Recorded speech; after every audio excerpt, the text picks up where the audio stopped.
morning, Your Honors. Byrne Kuhnle for Officers Potts and Jensen. There are a couple of major questions that arise in this case that may conflate a bit. First, can a city's bankruptcy plan of adjustment include adjustment of claims against employees for which the city is bound to defend and indemnify? And second, did Vallejo's bankruptcy plan do that in this case? And in a sense, those two issues merge because what the city did was put forth a bankruptcy plan that incorporated the code. So if you look at page 112 of the excerpts of record, that's the bankruptcy plan.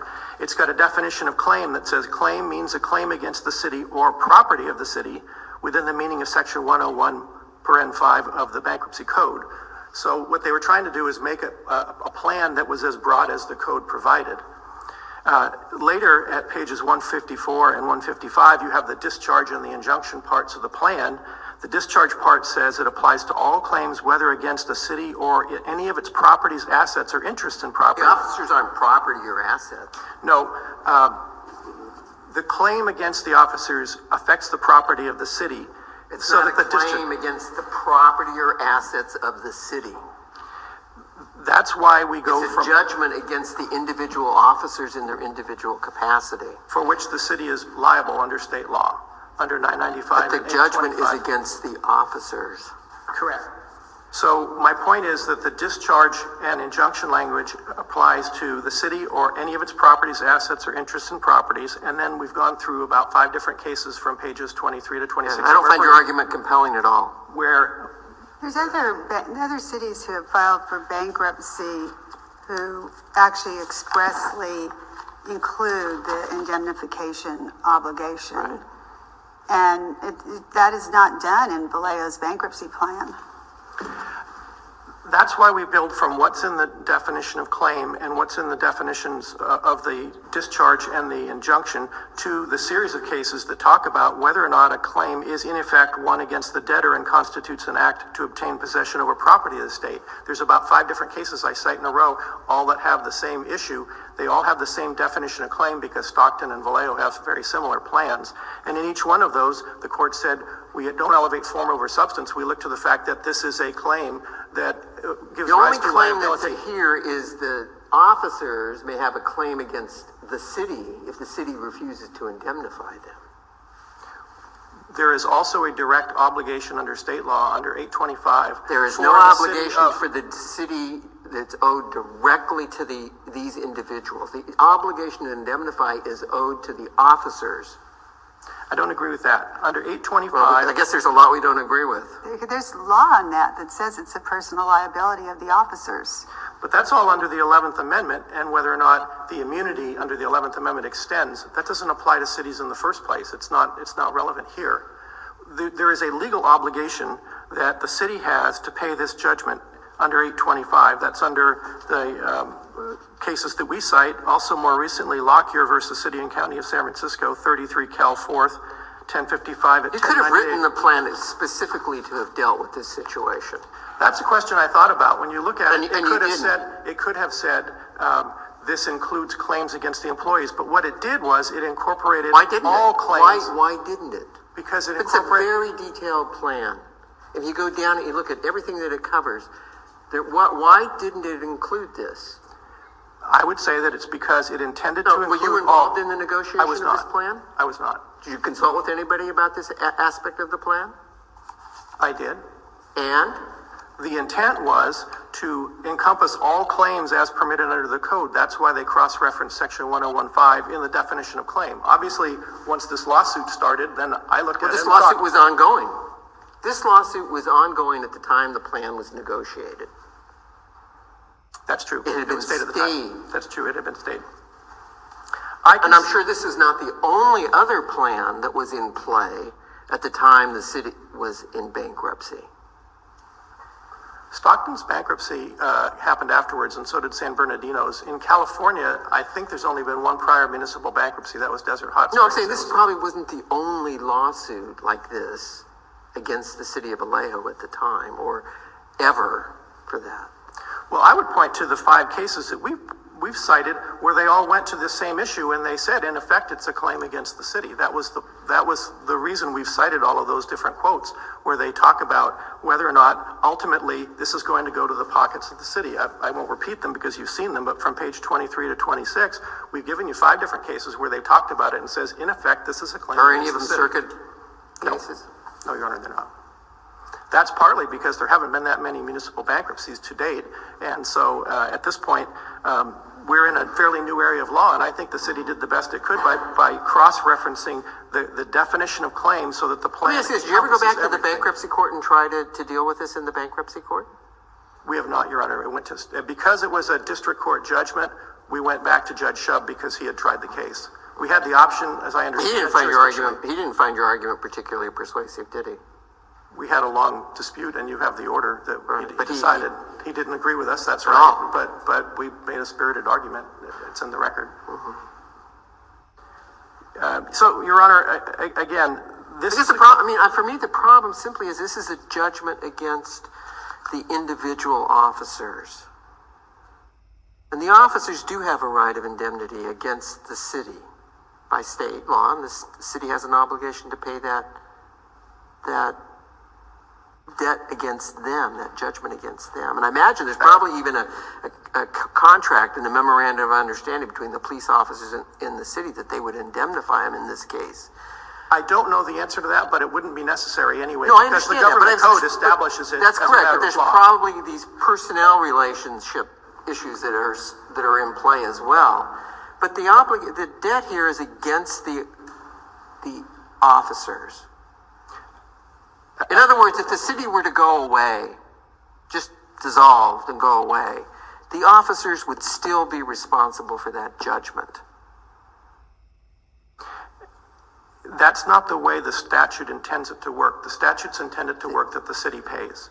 That's why it's a defense and indemnity if the statute. city were suddenly to dissolve and go away, the judgment is against these individual officers. They can record that judgment against their property, against their house, levy on the judgment, levy on the house, and execute on the judgment. All of that is true, but the question is it a debt of the city? Because we have to find out whether it fits within the scope of a claim under the bankruptcy plan and therefore is subject to adjustment. So I don't disagree with anything you just said, but it is a debt of the city, and they are a creditor of the city. They filed a claim in the bankruptcy court, and they're bound by the adjustment plan. The debt of the city is to the police officers. It's to the plaintiff. No, it's 825 is a direct obligation. Let me read from the Lockyer case, if I may. It's 33 Cal 4th at page 1098. Finally, even if the city officials were to be sued in their personal capacity for actions taken pursuant to statute and in the course of their employment, under Government Code Section 825, the officials would be entitled to have their public employer provide a defense and pay any judgment entered in such an action, whether the action was based on state law claim or a claim under federal civil rights statutes. The issue in this case, it could be a bus driver who hit a pedestrian. It could be the traffic engineer and you have an accident and you sue them. You can't just sue the employee and say, well, I'm only suing the employee, I'm not suing the city. That's what my comment was earlier. The city well knew that there were other cases like this, where city employees had a right of indemnification under the government code. Exactly. And the city could have dealt with that in the plan, in the liquidation, in the, what's it called? The bankruptcy plan of adjustment. The plan of adjustment. Right. They could have dealt with it in the plan of adjustment. That's ultimately you're getting to the nub of our argument, which And is they I didn't. think they did. The argument is that they did because they put in claim means any claim against the property of the city within the meaning of Section 1015. Under the bankruptcy laws, when they use the property, they mean all of the obligations, the legal obligations, including the debts, including the indemnity obligations. That's the kind of language they use in bankruptcy courts. It's not my area, but let me ask you, this is sort of semi-related. I'm just wondering, there's been some news reports that Vallejo is considering going for bankruptcy again, and would that affect this appeal in any way? I don't believe it would. I live in Vallejo, and I've been reading the same stories, but I don't believe it would because this is that plan has already been approved, and this is a pre-2011 claim, and it's governed by that plan. So any new plan, I don't believe would have any effect on it. But I'd have to refer to bankruptcy counsel for that. That's just my impression. Well, yeah, you might be wanting to consult with bankruptcy counsel. There's going to be a new plan for claims subsequent to the prior plan. what's been happening is that all the claims that were before 2011 went through a whole series of settlement conferences in the bankruptcy court, and some settled and some didn't, and the ones that didn't went to trial. And so we're now working through those, and this is one of those. We're in a newer area of law. Your Honor, I think I've covered all the 11th Amendment stuff, and I've talked about Judge Carlton's opinion in VW in the brief. Judge Carlton was dealing with a case at the pleading stage. This is after the fact. We don't have any exceptions to defense or indemnity. There's no dispute about course and scope. That was admitted in the answer. This could be taken as a judgment and under 825 directly lodged against the city. That's why we believe it's a claim within the plan. And in fact, a claim was filed on this lawsuit even after the city was dismissed. Under the statute, it's the employee that must ask the city to indemnify. The plaintiff has a direct right to collect and The raise plaintiff, under the statute, if you read the statute, it talks about if an employee. Well, that's a contingency Talks if about they the request employee. a defense, but the request was made and it was granted, and then So they cooperated with the defense. obligation is to indemnify is on behalf of the But I think you're jumping from 995 to 825. 995 is the request for a defense, and if that defense is provided, that triggers the obligation under 825 to pay the judgment. That's the way I read the code, having worked through that area. Do you want to save the rest of your time I'll for reserve, Your rebuttal? Honor. Thank you.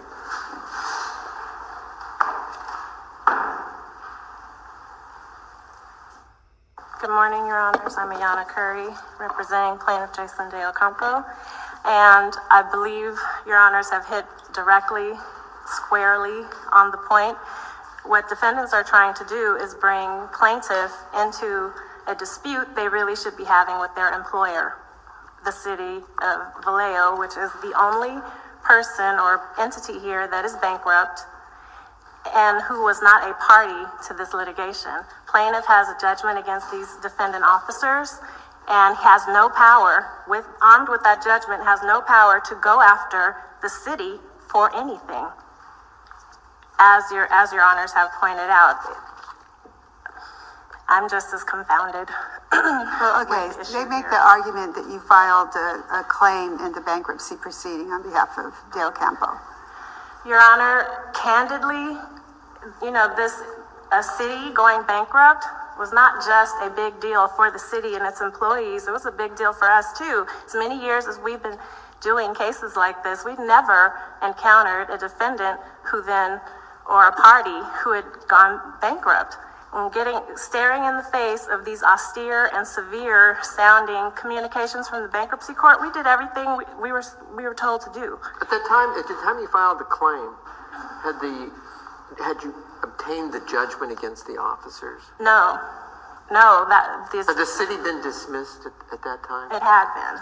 And this was in an abundance of caution. Again, very candidly with the court, we didn't know what we were doing. We had these plaintiffs who had a very awful encounter suffered serious injuries, and with a case that we knew what to do with, suddenly we are thrust into a court in a situation we have no idea what's going to happen, how to counsel them, and nobody did. There's no practice at that time. There's no practice. Who made the decision to stay the litigation? The city of Vallejo moved to dismiss them. There's no municipal claims here. You don't have a policy or a custom-based claim here. They wanted the complaint completely excised of any municipal claims and any official capacity claims that we then stipulated and agreed to.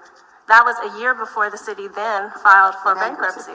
Now, did the officers file a claim in the bankruptcy based on the obligation of the city? According to the defendants, no, they didn't. They didn't file a claim.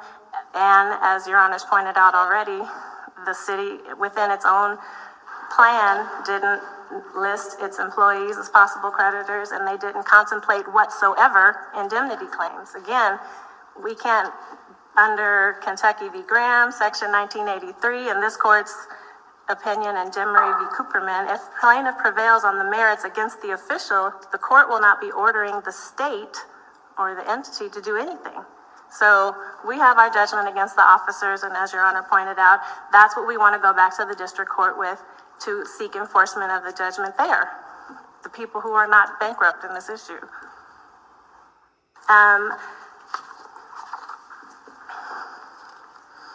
Defendants are calling for a complete subversion of the goals of the civil rights statute and are jumping over it as if it doesn't even matter here. I want to be clear that Section 1983 is what details who is liable here in the first place. And if this, it would be, they're asking this court to allow like the height of hypocrisy and Well, let me ask you this. So his argument, as I understand it, is in light of the indemnity, California statutory indemnity law. Yes. When you got your judgment, when you obtained the judgment against the police officers, you effectively got a judgment against the city. we didn't. I realize actually you did not, but what they say is effectively you got a judgment against the officers because the city is obligated to pay under the statute. And therefore, the way in which they defined claim, the way claim is defined under the bankruptcy plan of adjustment, it would encompass, it should be read to encompass this kind of situation. And therefore, you're stuck with the adjustment down to 20%, or whatever it is. They're asking all of us to stand on a fiction, then. Our claim is Well, against the let me put it defendant. this way. Could you enforce the judgment that you have against the officers against the city? No, we couldn't. Could you get any liens or get any charge of any of the city's assets? No, we cannot, Your Honor. So, It's the defendant officers, if they so choose, to seek indemnity, again, from the city. And then I guess it's arguable, then perhaps their claim was discharged, but I don't know, like they didn't anticipate it or provide for it in their plan, their reorganization plan whatsoever. I don't know what's going to happen between them, but that is their issue. Our issue is here with the defendant officers. It would be the height of hypocrisy, and it would, they're asking this court to really support an intolerable inconsistency Well, I for guess- these same people who said, we are not a party to this litigation. I'm wondering, I don't mean to suggest this, but there are rumors that in the paperwork, as Judge Wardlaw alluded to, there's hints that there might be another round 2 of the bankruptcy proceeding. I don't live in the city of Vallejo, but I've been reading. I wonder if they could add indemnity claims to the new. If they learn, there are, personally, based on what I've read, there's a whole bunch of, there are other contractual employment obligations that they have currently with their employees that are putting them in trouble, that they need to work out, that didn't appear to, I guess this is a political discussion now, that it didn't appear to get resolved in the first bankruptcy. By the current bankruptcy. That they are still suffering from. That's what it appears. I don't work for the city. I have no idea. But if the media accounts are to be believed, yes, I understand what you're saying. But again, that would still be the city's issue with their employees and not implicate plaintiff Del Campo whatsoever. If you have any further questions for me, Your Honors? Thank you. Thank you.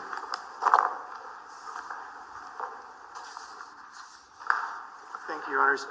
Briefly, to clear up the chronology part, the chief and the city were dismissed on 7/24/07, and that's at ER 468. And then the city's bankruptcy filing was on May 23rd of 08. That's at ER 91. And then the proof of claim was filed by the plaintiff on August 16th, 2010. That's at ER 190. So that was you were asking about the chronology. If you look at the plan in its broader form, some claims were impaired and some were not. For example, the city paid all of its workers' compensation claims in full, so there was no impairment of workers' comp claims. The city did not list the employees' defense and indemnity obligations as something that was impaired or would be adjusted because there was no intent to impair those. Instead, the intent was to treat them through the claims process, to pay in full whatever needed to be paid up to the adjusted amount. But the intent was, we're not shorting the employees for defense or indemnity. Instead, instead, those are claims and they'll be dealt with through the adjustment process. And that's happened with quite a number of other claims. And then there's been a few where people have disputed and they've said, I'm outside the plan, I'm only against the employees, and this is the first one to reach the Court of Appeals, so that's what we're looking for guidance on. I believe that the city did everything it could. I would say one last thing. There's a section in the code, 524E, which essentially says that the discharge of a debt does not affect the liability of any other entity, and the word entity means person in the code under 101.15. The discharge of a debt does not affect the liability of any other entity or the property of any other entity for such debt. That section was not incorporated into Chapter 9. 901 that incorporates them left out that one, and I think there's a reason for that. The reason is that cities are sued all the time for acts of their officials or employees. If you say that a claim against the official or employee bypasses the plan of adjustment, you put a big hole in the plan. It doesn't make a lot of sense because cities can always be sued in conjunction with their employees or employee plus city, and if that just gave you a bypass on the plan of adjustment, it would really undermine the plan. Submitted, Your Honor, unless you have questions. No, I don't. No, thank you. Your Honor. De Ocampo versus Potts and Jensen is submitted.